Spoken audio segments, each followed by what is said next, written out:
औज़ुबिल्लाहिमिनश्शैतानिर्रजीम बिस्मिल्लाहिर्रहमानिर्रहीम। आज का मौजू है कि सदक़े का हक़ क्या है। इमाम ज़ैनुल आबिदीन अलैहिस्सलातु वस्सलाम फरमाते हैं कि सदक़े का हक़ ये है कि अल्लाह की तरफ तेरा ये महफूज ज़ख़ीरा है, ये अल्लाह की तरफ तुम्हारा ये जो आप सदका देते हैं ये अल्लाह की तरफ तुम्हारा एक अमानत के तौर पर ज़ख़ीरा हो जाता है।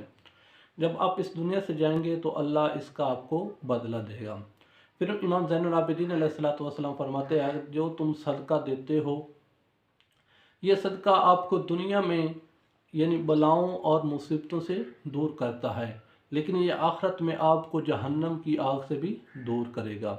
मासूम फरमाते हैं कि जो आपने ये सदका दिया है छुपा के, अगर आपने लोगों को ये बताया कि मैंने ये शख्स को ये सदका दिया है, लोगों को अपनी ताज़ीम के लिए, लोगों को अपना रुतबा दिखाने के लिए, लोगों को अपना अज़मत बताने के लिए ये मैंने इतना सदका अल्लाह की राह में दिया है, तो लोग आपकी तारीफ़ करें।